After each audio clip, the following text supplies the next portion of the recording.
Okay. Are we back? Look back to me. Look back to everything slow. I thought everything was going to be so much smoother today. You're going to have a cool new video to see. The Myco face, the digital face, was smoother today because I put it in a different way, in a way that Macs, in theory, are better at displaying, but clearly not. Clearly, I managed to kill all of my hopes and dreams today. So let's get back. Let's just pretend like nothing happened. This is going to be the shortest multiverse show of all time because I'm still. I've got like officially, I've got like 45 minutes left of my show.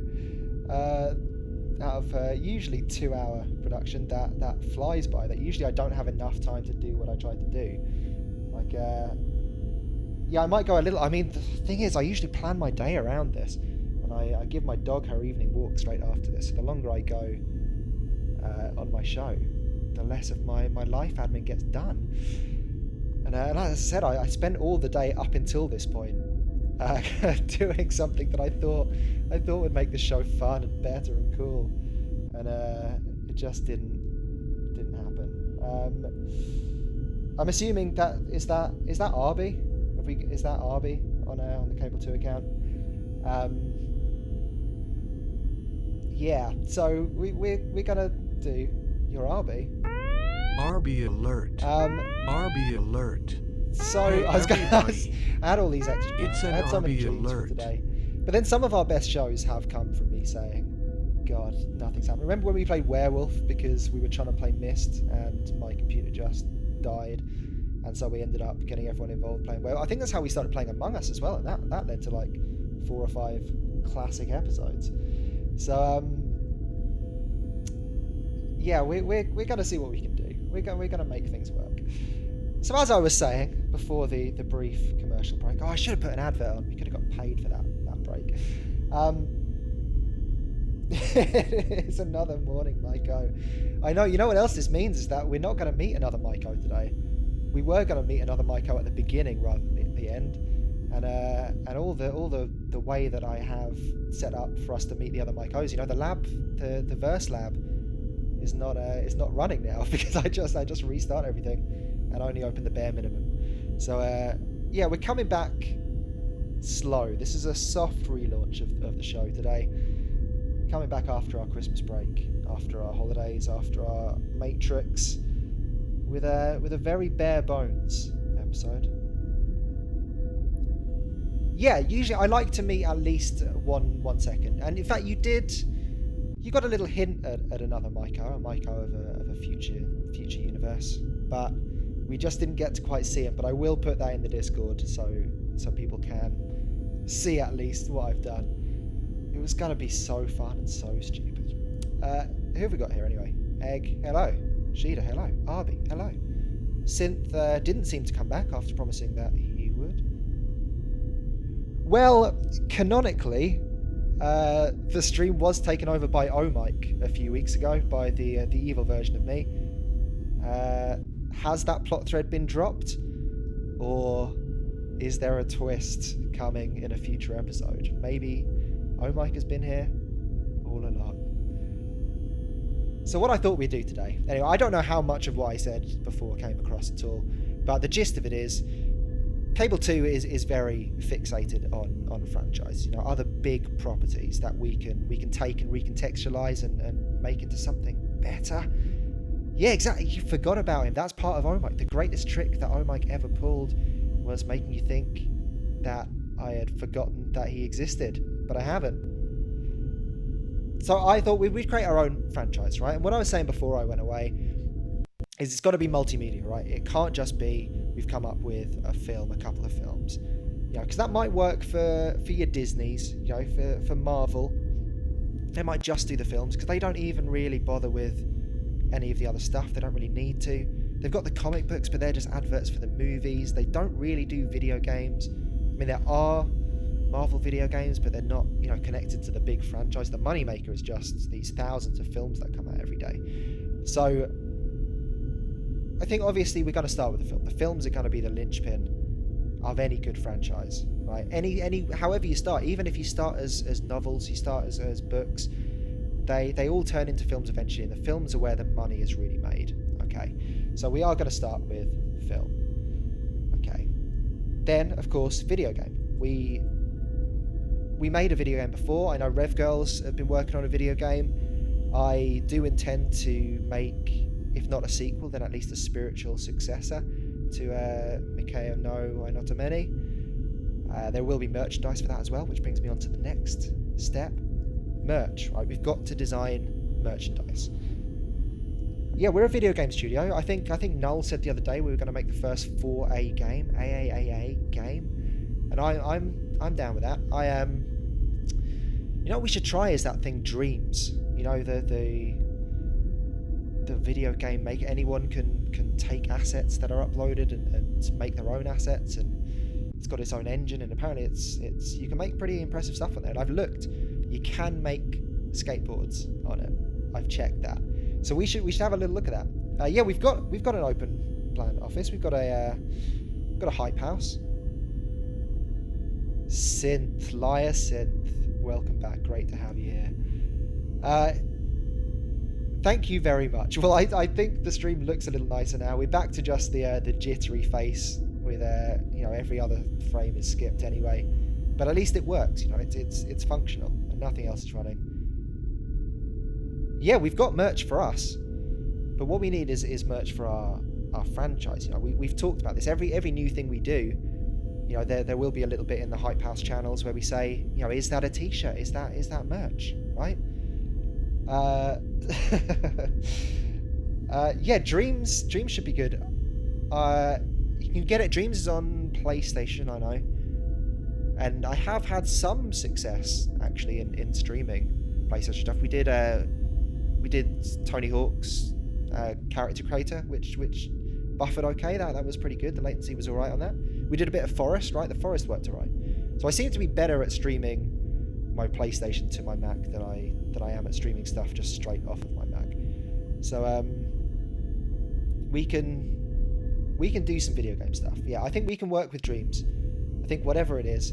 I mean, look, I've been talking about my dream video game for many episodes of the skateboard survival horror. You have to get from one end of a place to another. It's quicker if you skateboard, but it's also noisier and it attracts enemies. That is a thing, okay? That will be invented at some point. Whether it's connected to the Cable 2 multimedia franchise, I don't know. Some merchandise sort of in the same vein as merchandise, but a little bit different. Text that it wants to crash now. No. I can't allow it. I've got like 2 things open on the Mac right now. Word processors shouldn't be able to crash in this day and age. Impossible.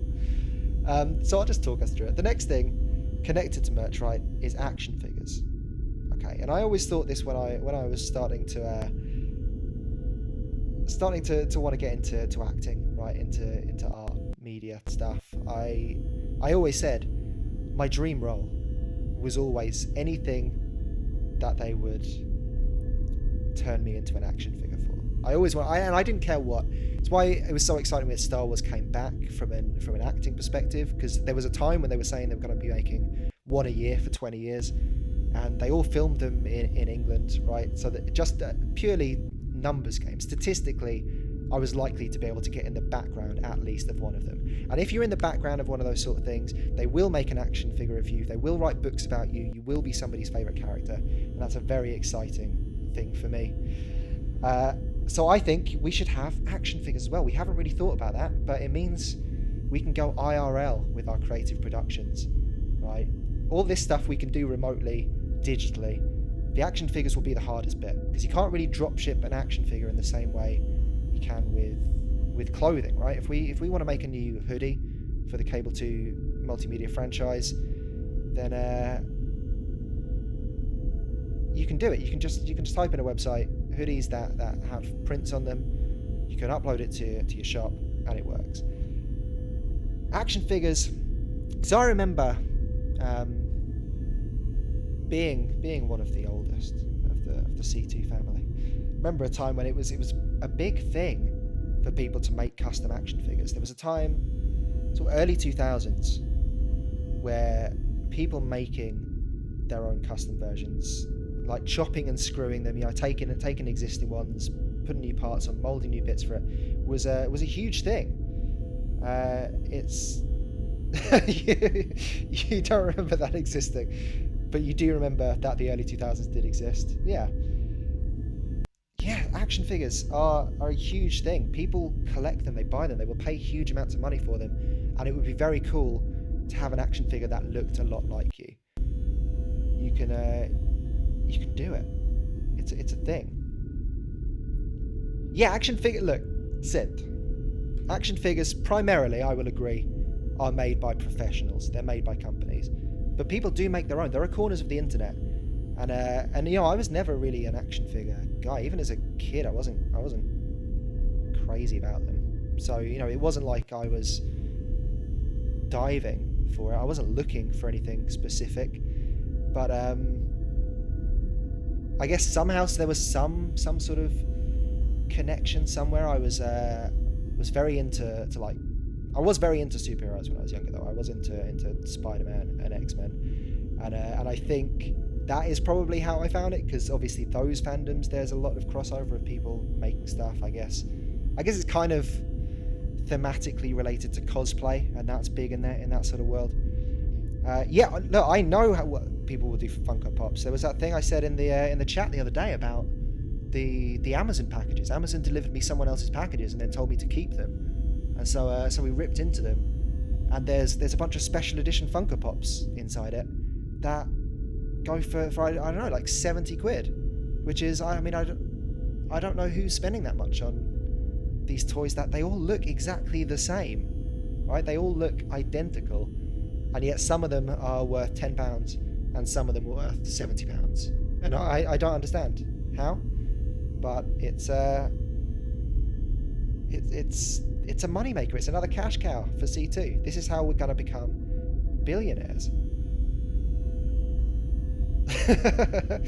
Synth, I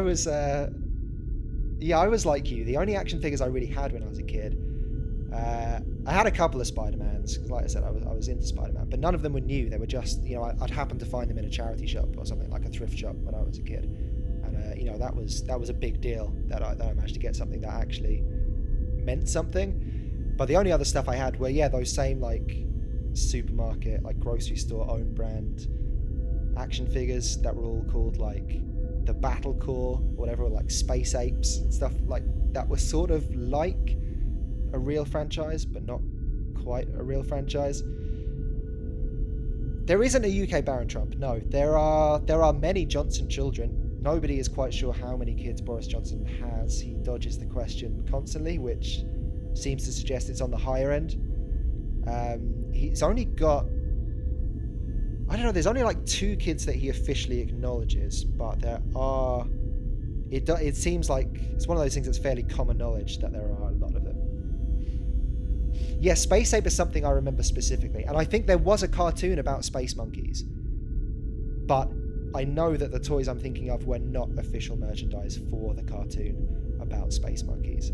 They were just space monkey action figures that were supposed to look a bit like this cartoon, because I guess they thought the cartoon was going to be a big deal, but I do not think it stood the test of time. I don't know that anyone remembers it. I think I only know about it because I had seen those toys when I was a kid and somehow run into the truth of it later on, much later on.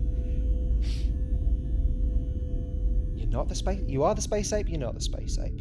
Sheeta, a woman of contradictions, a woman of multitudes. So yeah, we're going to do action figures. I mean, what else does a big franchise need, right? Film, video game, merch. That's when I'm saying merch, I am kind of being quite narrow with it. I'm talking about clothing, bags, stuff like that, phone cases, because then you get the more specific stuff, the action figures. And then what else do you need? Books. I guess we will need books as well, based on this idea. I think I always liked, when I was a kid, I had a lot of tie-in books for series that I had never really watched. I had a lot of novelizations as well. Novelizations are important. We'll definitely do novelizations of the movie. Yes, controversy. That is do need some sort of scandal to sell it.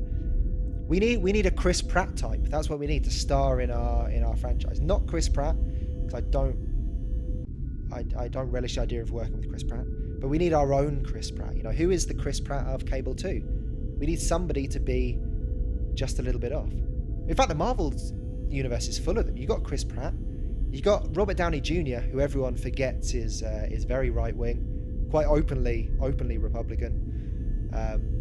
It sounds weird to say, but he is. You know, he's not like a nice guy. He's not a progressive guy.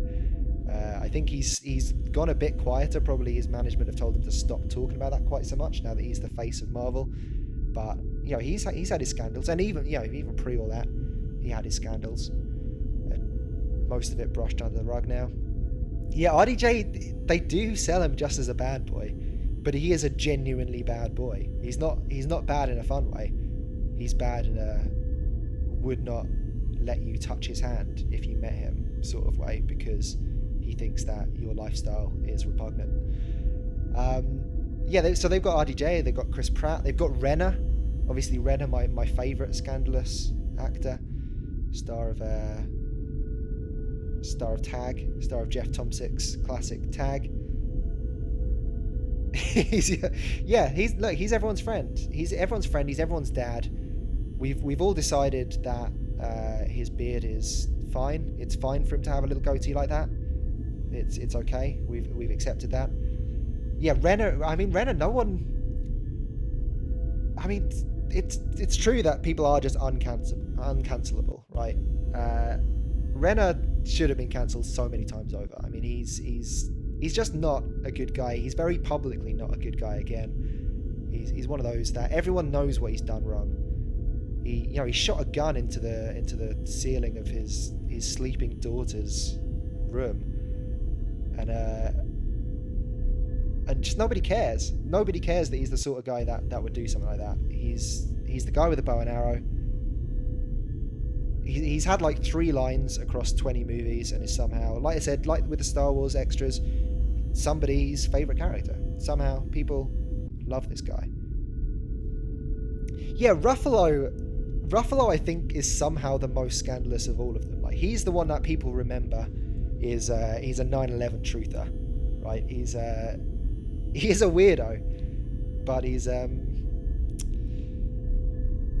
I don't know. I think he's a weirdo who's on our side though. Like, I think the strangest stuff that he does is not super harmful. Like, he is a truther, but he's not a truther in the way that some people are truthers, where it's all a gigantic Jewish conspiracy or something. Like, he hasn't spun it into something that unsavory. He just believes that it's an inside job, which I think a lot of otherwise fairly rational people do. That's okay. I think we can be okay with that. Yeah, RDJ, beloved.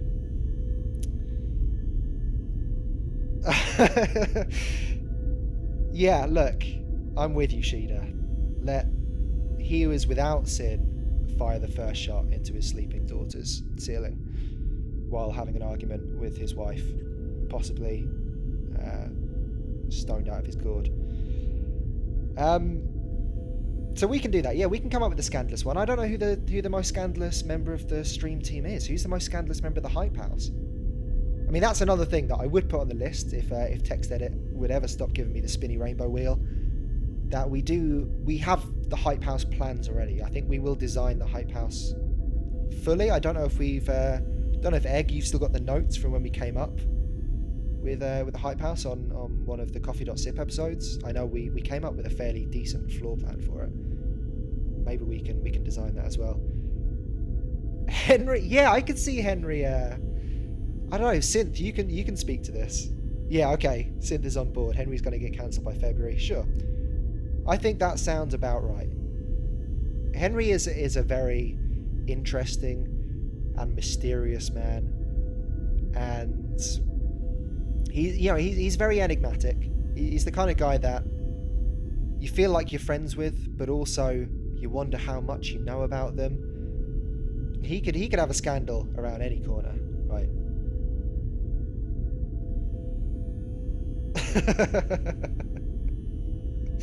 Yeah, that sounds about right. I think, didn't Henry just discover how to use Discord despite having been in at least 2 Discords that most of us are in for like the past year, and somehow didn't know how to send a message? I do notice even when he sends messages to the stream team, he will still use the wrong channel. He'll talk about behind the scenes stuff on just the regular general off-topic chat, but I haven't tried to correct him on it because I know Henry well enough to say that is a big deal for him. That is a big step for him to be able to even send a message in a chat app. Yeah, he said GM on the announcements like a fool. Yeah, he's working on it. Yeah, Henry is. I mean, I think there's a certain amount of chaos to everyone involved in the Cable 2 extended universe, but his is a more true, a more pure sort of chaos, I think, because he, you know, when I do something stupid and something that would make Sheeta say "What the fuck, Mike" in the chat, I generally know what I'm doing before I do it. Like, I have an idea that it is going to be received in a way similar to that when I do it. Whereas Henry is a true joker. You know, he is truly a man without a plan when it comes to a lot of this stuff. He just barrels his way through stuff, and you got to respect him. You have to respect him. He is constantly crashed out in the wrong room of the hype house. I'm always trying to show people around, show them my bunk bed, and he's on the wrong bunk. Yes, yeah. I mean, I think it's clear. Everyone loves Henry. Henry is a boon. I should be mad at Henry. Henry has stolen Spooky for Cafe Henri. And it does feel like if anyone was going to have Spooky as a co-host, I would have snatched her up already. But Henry has beaten me to the punch. Apparently, they're the best of Cable 2 friends now. So that's fine, but I'm fine. I like them both. I'm happy for them both. They're allowed to talk to each other. Okay, I'm not gonna kick off about it. It's fine. It's fine.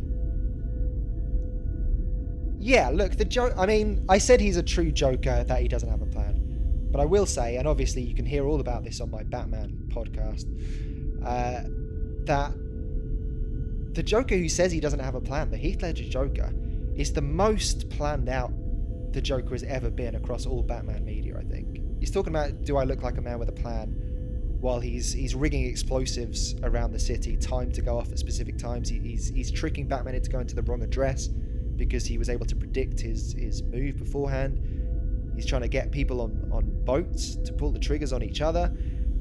He pulls off a bank heist, a very elaborate bank heist. Like, he's extremely planned out, right? And that's my Joker rant. No, I'm not mad. I would never be mad. Hey, CB. Hi, Chris. It has been a long time since you've jumped into the chat.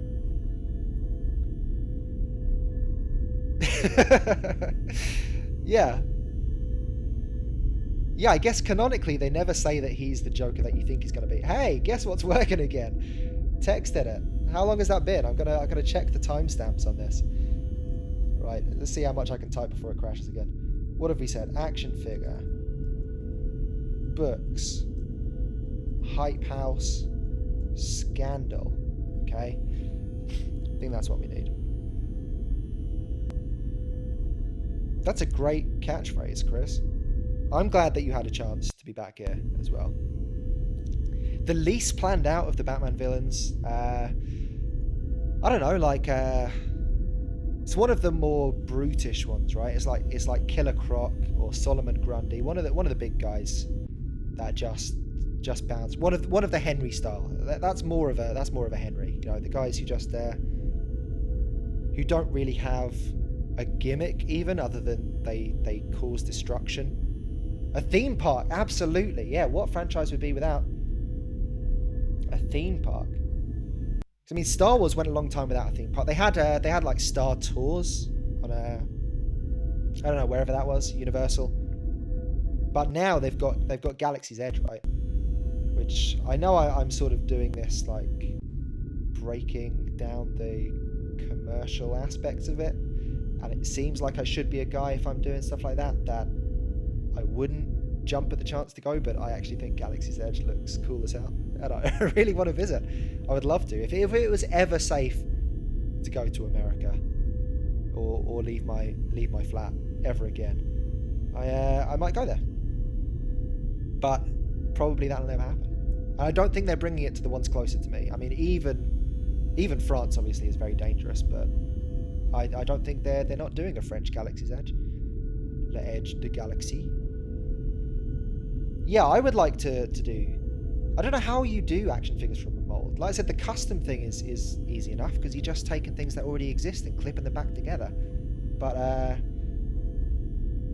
making your own from scratch is probably harder. You could make a figurine fairly easily. You know, you could sculpt something. I've done similar things in the past. You know, made little things out of like, you know, milliput, stuff like that, clays. But making something with articulation, I think, is the real trick. That takes a lot of planning. You'd have to do it in separate parts, and you'd have to get the measurements just right, that like the ball joints and whatever clicking together. I think that's tough. You think that you're gonna cancel me by making out that I said France is bad, but you know, I was born and raised in England. It is the most common prejudice to have is against the French.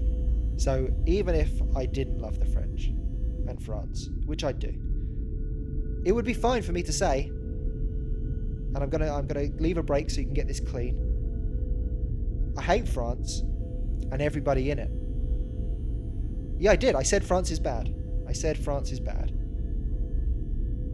That'd be fine. You could put that, you could clip that, put it all over the internet, and that would be fine. No, you're right, Sin. I think it is worse for me to have talked about being born in England. You know, it's even the way I phrased it. I didn't refer to myself as English because I know that is a cancelable act, and rightly so. I made sure to leave it vague because, you know, culturally, and my heritage, not English, but I can't escape the fact that, you know, my nationality, my actual culture, you know, the surroundings that I grew up in were English, but it's nothing to do with me. All right, I can't take any responsibility. You talk about the sins of England. You're talking about people older than me, and anyone in my family older than me, they didn't come from England, so I've washed my hands of that. It's fine. I think we've talked about my heritage before. There's one part of my heritage that would be surprising. The other part, the bigger part, is not surprising in the least. I mean, what else could I be? I mean, you follow me on Twitter, Sheeda. You know me personally. You know what my name is. It's extremely Irish. There's nothing else I could possibly be. I mean, just to look at me, I think you could have a fairly safe guess that I was Irish. There is already a Mike Obama. He's scandalous. So, yeah, maybe that's the one thing the O doesn't stand for. It doesn't stand for Obama. I mean, both Obamas are fairly controversial now, but I would say Michael Obama is more controversial than Barack. He's got some opinions. He has got some opinions on some things that I don't necessarily share. He is the funny one. Oh, he is without a doubt the funniest of the Obamas. You might think that Barack is charming and, you know, witty. He makes his little jokes at the presidential dinner, the roast, whatever they do, you know, stroking themselves in front of all their journalists and their peers. But I would say the existence of Michael Obama is considerably funnier. Yeah, I wonder. I never really thought about the extended family of presidents. I mean, a lot of presidents, you know, the Bushes, is not that weird to be like, oh yeah, my cousin's the president, because, you know, they all have their chance of being president. All the brothers and dad, and they're all kind of they're all involved. It's like being a Kennedy. You know, you're already. It doesn't seem that big a deal that your brother is the president, because you're also pretty impressive, pretty famous. But someone like the Obamas, I don't think that.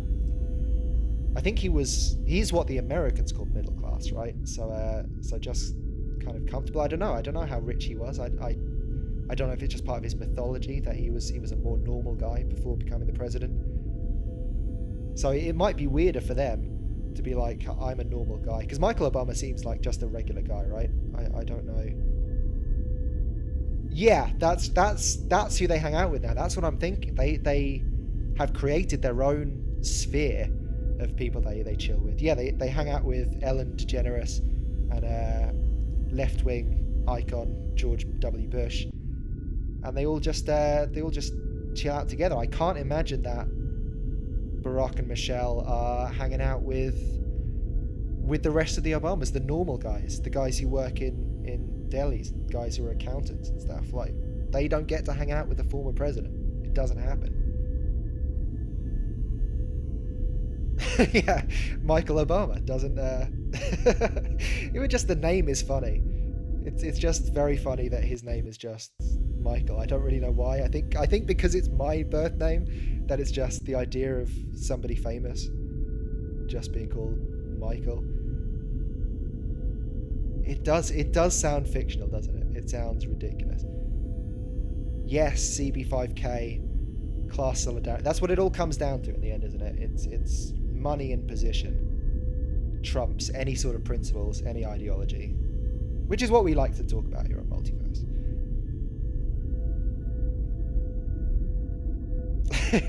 The fray.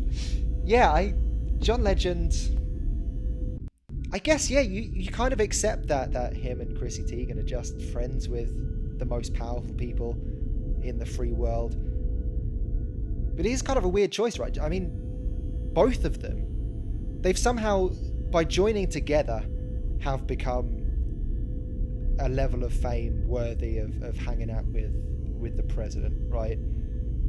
But individually, I don't feel like Chrissy Teigen was a model, like, what, 20 years ago, and same for John Legend. I mean, he does stuff now, but I don't think he would still be doing stuff now if he hadn't found this way to prolong his life through social media, through being big on the internet.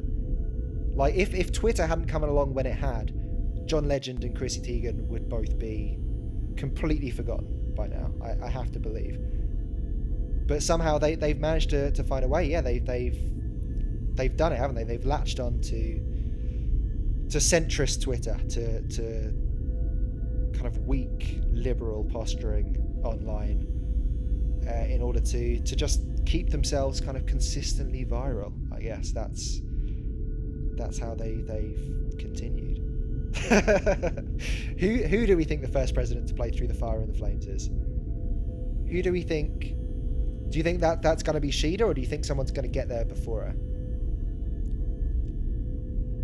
Yeah, I mean, but I don't know. Sheeda, how long have you got? You've got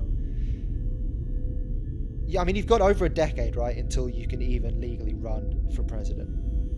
And that's a big time. It's not like you can do anything yourself to step up quicker and get there any faster. You have to be a minimum of 35 to run, right? So Sheeda was born in 2000. Right. So to be honest, I can't tell if that's. I'd have to stop and do math to figure out if that was true or not. I mean, there is no way, right? Not that you look older than 20, Sheeda, but you're so proficient in so many things. You're too accomplished to be that young. It doesn't make any sense. Got 8 years. Yeah. Okay. That makes sense. I'm still doing maths in my head to figure out. Yeah, no, I mean, yeah. 8 years is a long time to have to wait, and you do have to wait. That is a non-negotiable waiting period in order to become the president of the United States. So in that time, I mean, who could take over? We don't know. I mean, Biden, everyone knows Biden is super cool. You know, he wears sunglasses, he rides convertible, he does finger guns, right? Speaking of Henry, who does a fantastic Biden impression. Yeah, Sheeda is possibly we will be able to push for a change in the constitution based on Shida having presented a very presidential self, an image that you have already demonstrated your presidentiality by threatening to assassinate someone online, which I think is how it's all going to go by now. Yeah, Biden is so cool. Biden is so cool.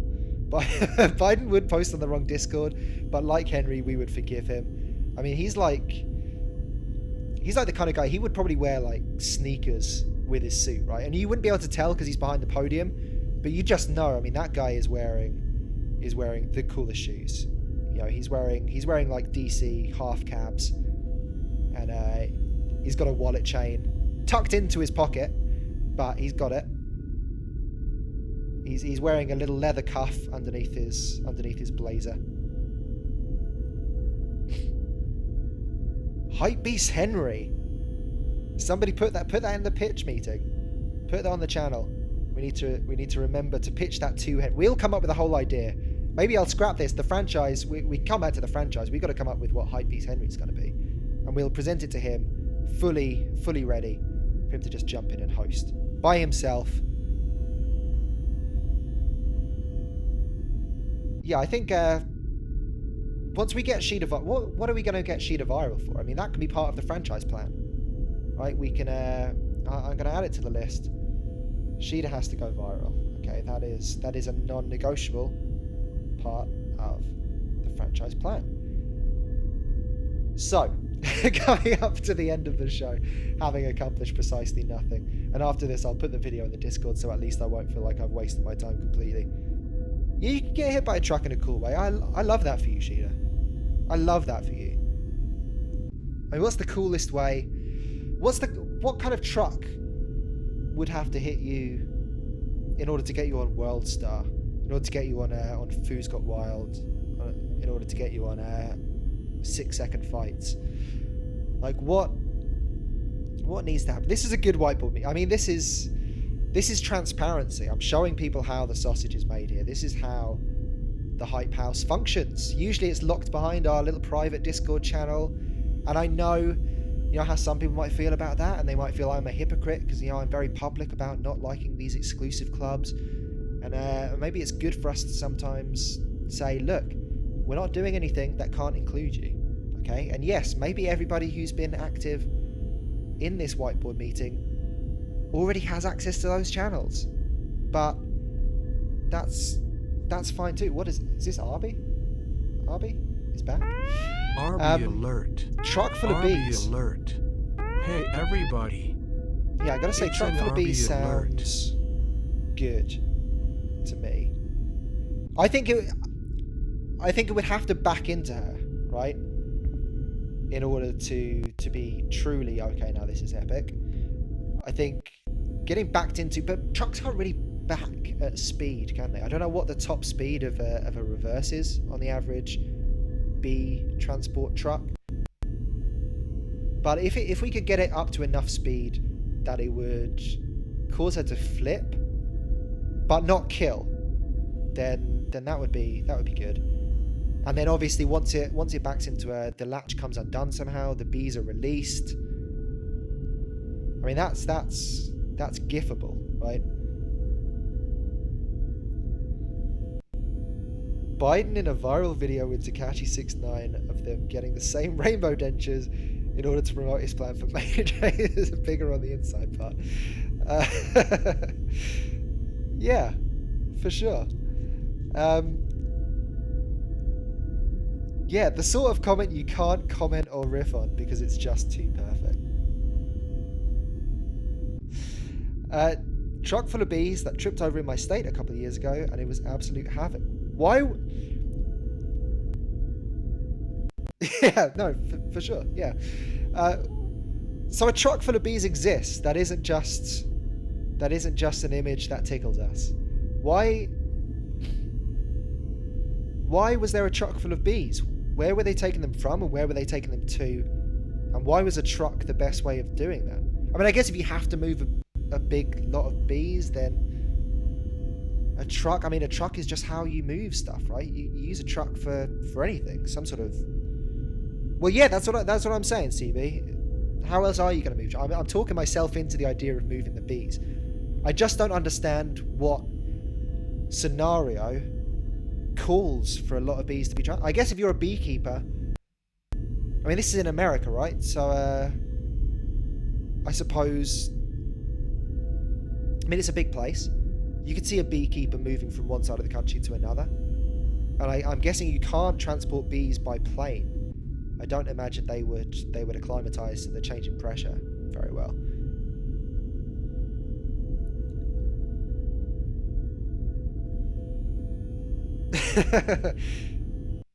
Yeah, I suppose bees... Well, I think that's what I'm struggling with. Because I know, like, intellectually, I know you can't tell a bunch of bees to travel from one point to another. You can't put them at point A and just leave them to fly to point B. They cannot be trained that way. But there is a part of my head that is fighting against the idea of something that can fly needing to be transported. You know, it's like putting a bunch of geese in a truck and driving them south when they can just fly there. It's like when you see pigeons walking, like crossing the road by foot, and you think, why don't you just fly? You've got wings. You should just fly. They should. I would be more comfortable, I think, with bees in a plane, because at least then they're in the air where they're supposed to be. Because when they're stationary, when they're on the ground, they shouldn't move. Bees shouldn't walk either. It's weird to see a bee walk, and sometimes you see them walking across a table, and you think, wouldn't it be quicker just to buzz yourself there?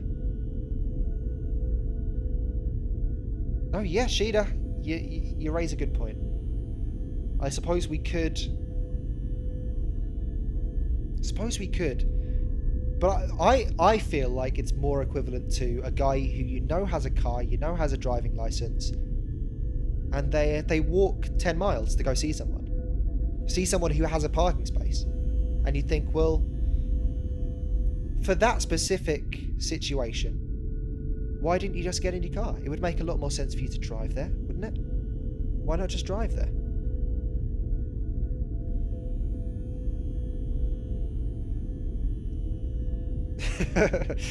Yeah, look, I guess this is getting a little too philosophical for me. This is getting a little too stoned conversation for me, of thinking about how weird things we do are. And I spend enough of my private time, thinking about tradition and why there's so many things that we do that you think, well, why do we do it other than that we've always done it, other than that's what you're supposed to do? Like, there's just so many things that you wonder. Yeah, I knew as soon as I said private time that it was a weird thing to say. It's not typically what I call my spare time. I just called it that today. So the franchise, so my idea was that it's a franchise created by C2. It's like the Wachowskis came up with The Matrix, Lucasfilm came up with Star Wars, Stan Lee came up with, or was in the room when somebody more creative came up with all of the superhero guys, right? So I'm thinking, we come up with our production. Yeah, this is a thing that we've come up with, because we're always talking about other people's franchises. We've done our version of The Matrix. We've done our version of Dune. We've floated several things to do with Tenet and never really latched onto anything specific. But Tenet is definitely something that we are interested in. And I think that we should come up with our own thing. We've got things to say. We're very creative people. We've got musicians, we've got filmmakers, we've got actors, we've got writers, we've got artists. We've got people who can sculpt in 3D, do CGI. We've got people who can do After Effects. We've got Photoshop people. We have a lot of very talented, very creative people involved. And I don't see any reason why we couldn't come up with our own thing equivalent to The Matrix, our own long-standing, test of time standing series of productions. A whole story, a world. We've been talking about world building a lot lately. And I did say, my next thing is that I think we should create a fiction together. I think we should create a story. Yeah, money is the thing. Now, I think a lot of stuff we can do for free or cheap with what we've got. And usually you don't get to do that because obviously you can't ask somebody to rotoscope your film for free. That's not okay to do. It's exploitative. It's not good. But if it's something that we're all working on together, I would do that for free for our production. And I think, a lot of us already spend our time creating stuff. Synths has spent a bunch of time making music, making sounds for the channel, and we're not paying Synth for that. Specifically, there's no. It's like it's work, but it's not work. And I think a lot of us would put in the time and put in the effort. And I think there's no reason. Arby has gone on record as saying, Arby wants to direct multiple films this year. And, I'm saying, here's one of them. Here's at least one of them, because we're doing a franchise. If you want to do this stuff, you can do this stuff. Exactly. We've made Cable 2 into a sort of job for ourselves, but we've made it into a job that we are all happy to do for free. The only financial compensation we've ever expected is when people donate to the channel, when people subscribe, we all get a share. But I mean, there's so many of us, that share is not making any of us rich, because we're not doing it for that. We're just doing it because we like it. I do things and I spend time on things and I put effort into things for Cable 2 that I would never do if somebody asked me to do it. Like I would just not. If I was working somewhere and my boss was like, "Oh, can you do all this extra shit?" I would not say, "Yeah, don't worry, I love this." Even if it was the same stuff as I'm doing for Cable 2. It's extremely different. So yeah, I started this in a sort of jokey way of being like, we could come up with a big thing and we'll write a silly little script and it'll be something fun for us to do. But now the more I'm saying it, the more passionate I'm becoming about, look, we can make something really good here. Because I mean, if we want to do something serious, if that is the vibe, if that is the feeling that we all decide to do, then we can absolutely write a genuine script and put it out there. We can make little things. We've talked about doing more pre-recorded stuff. We talked about doing more stuff for the YouTube and putting some pre-recorded shows on the Twitch. And I think that's something that we can do more scripted things. We can do more collaborative things that take a little time to produce, because I think there are enough of us with enough skill sets that we can make something cool. Yeah, I've excited myself. Yeah, exactly. Like The Matrix. That came from us just joking about doing Italian voices and reading the script. And it turned into something that so many of us, I mean, how many people were working on different assets of that? There were like 15 of us making videos and making pictures and even just putting in the time, like giving up 4 hours plus, like 5 hours even, because we did a 4-hour stream and we were all on a call for an hour beforehand with each other setting stuff up. So we're all willing to give ourselves to making cool stuff, right? Creatures. Yeah, okay, I'm going to put creatures on the list because I think that is a good idea. And I think I was hoping that we'd have more time stuff. Yeah, critters, not varmints. Let's be very clear about this. But when we come back to this, and I'm going to save this list, we can get into what we want the story to be about, what we want the setting to be, what we want included. I like the idea of animals. Yeah, I like the idea of I like kind of dirty, junky settings. I was thinking about this the other day because we were watching The Matrix and thinking about that, and I watched something else. Oh yeah, I started rewatching the Alien films, And it's a kind of a similar thing of like these cool kind of banged up things, these things that feel very real, very lived in. And I realized how much I love that sort of aesthetic. Blade Runner has a similar thing as well, where everything's just kind of pieced together, and it's all like grubby metal and junky. And even Star Wars, even the original Star Wars, I'll say, have it when they were very practical. When it's just a bunch of stuff, and it's all dusty and dirty, and it looks really cool. And it's an aesthetic that probably has a name. Probably someone from like Carrie or someone has already categorized it and figured out what it is that makes that feel the way it feels. But that's something I really like, and the Matrix has it too. You know, in Zion in particular, when things are very metallic, and you sort of see a bit of it here as well. It's a little cleaner, the starship on this show, but you know, I kind of like these junky ideas. I like these very lived-in spaces. Oh yeah, synth, absolutely. Do this, yeah, pipes and tubes, and things that clang. And things that you have to squeeze through to get to your little room in your very metallic. Yeah, no, exactly. I mean, I'm also on record as being a big Wes Anderson guy. You know, I use Ash from Fantastic Mr. Fox as my picture on basically everything C2 related. I'm a big Anderson guy as well, But yeah, basically the aesthetic, is kind of the opposite, where everything is just like, it's all found items. Like your home is filled with things that are just kind of duct taped together or like welded together, and everything's very functional. Brazil, I think, when they're wandering through all the pipes there as well, because they've got like the plumbers and stuff. Brazil is very clanky. And yeah, I think was that Arby said about Neuromancer. Yeah, it's a sort of Gibson thing. It's a kind of a cyberpunky thing, but I think there's parts of cyberpunk that are very shiny that I don't respond to quite as well.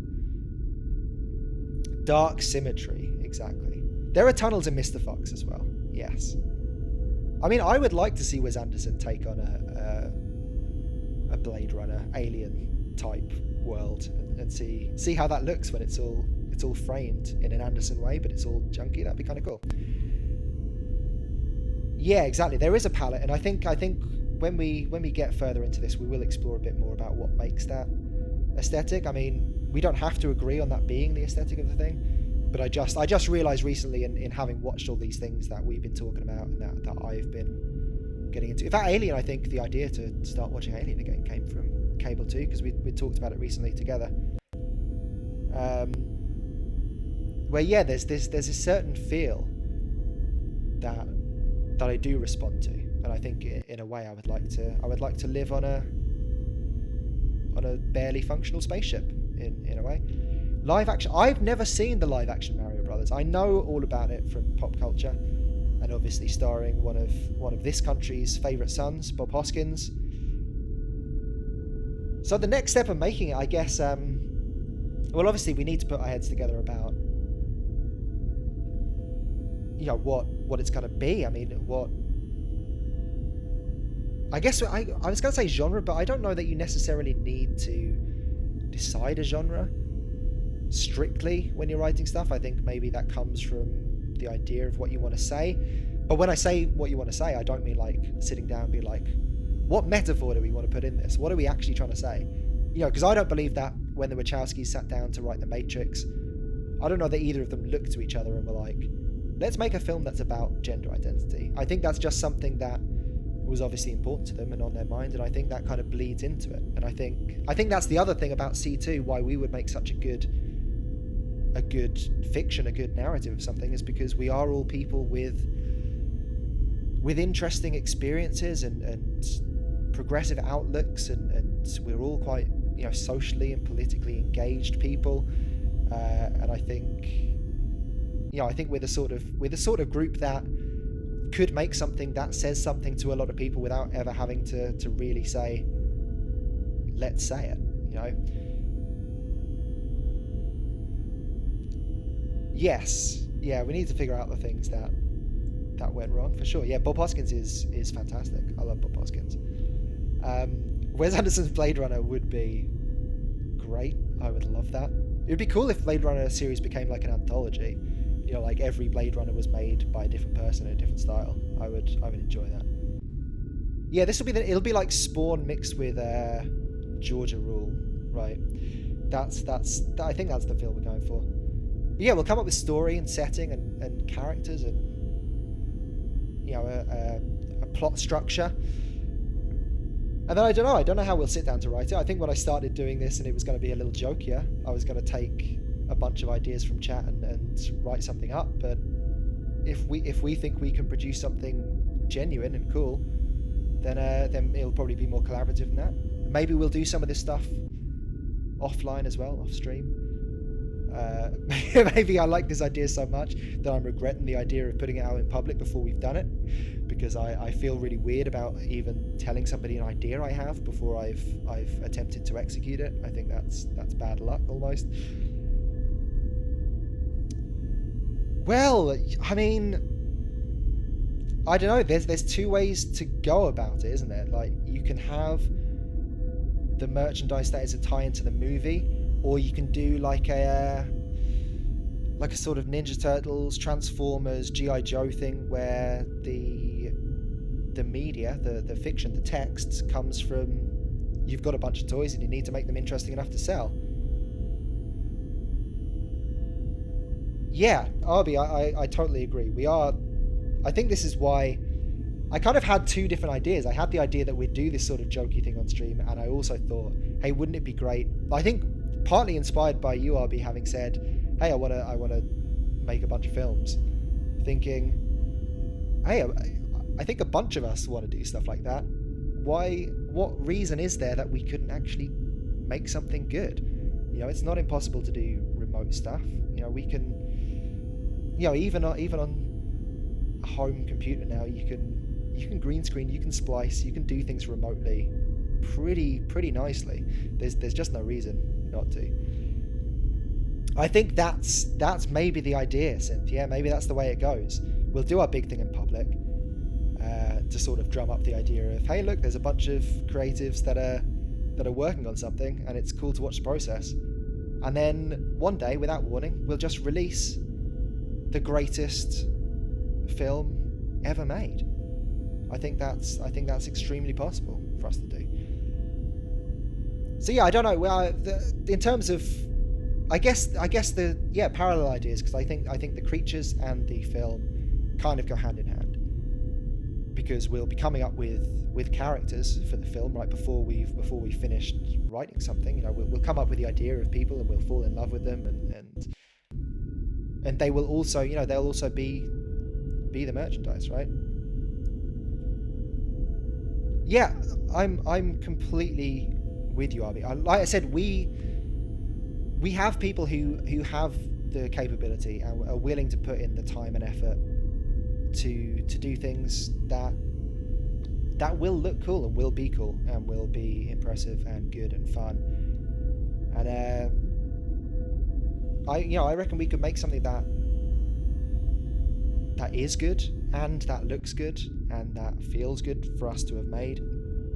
I think we can do both. We can do something that is so zero budget that, you know, like we did with The Matrix. We did something that was genuinely entertaining with basically nothing, with the bare bones.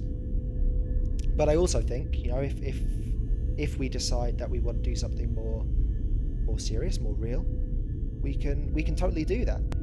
And, you know, I'm right here, right now, saying that I fully volunteer whatever skills and whatever equipment decides to work for me in the moment to do it.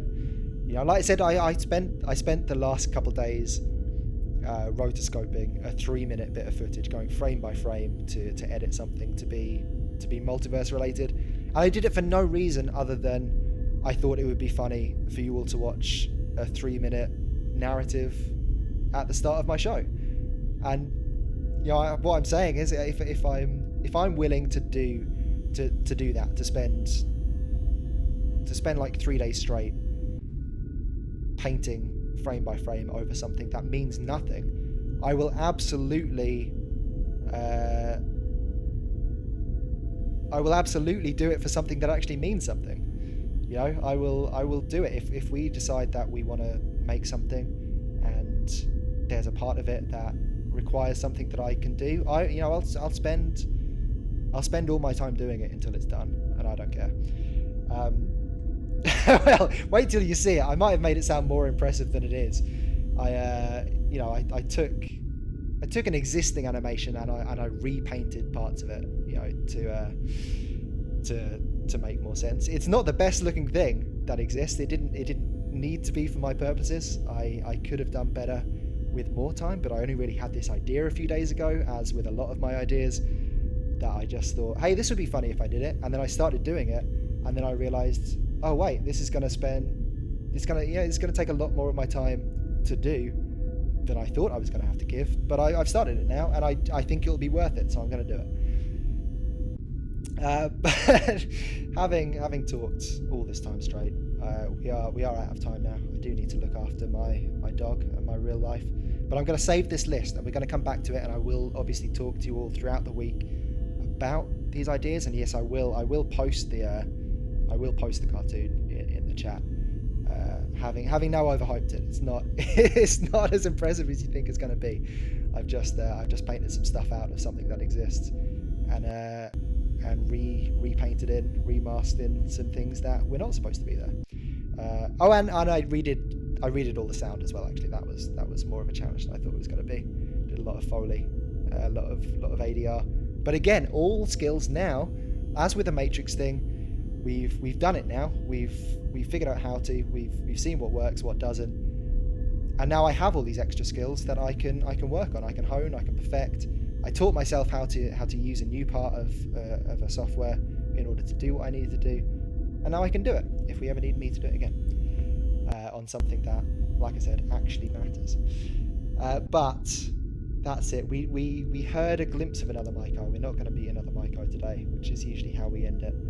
But thank you all for coming out, and thanks for sticking with me despite having had more technical issues today than I've ever had before. I'm not sure what's coming up next. It's maybe RB.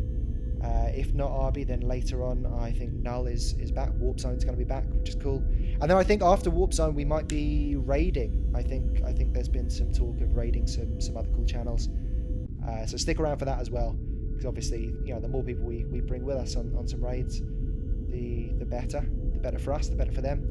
And it's just a lot of fun to kind of maraud your way through a bunch of fun stuff.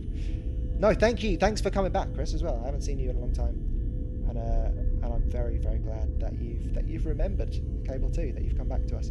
But I will see you all next week. Yeah, that's another one in the bag. Was supposed to be a very high effort stream, turned out to be one of my lowest effort streams. But as I said, sometimes that's what works the best. Sometimes what I plan on doing never happens, and I just end up talking for an hour, and we end up hitting on something that really, really works. No sorries, as Egg always says. No sorries, RB. You don't need to apologise for missing a TGIS.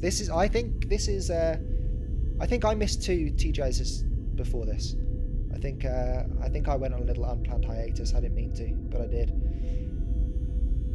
Good. We're happy to worm through. But I'll see you all next week, and I'll see you all throughout the week as well. But until then, thank you for coming. Love you all, and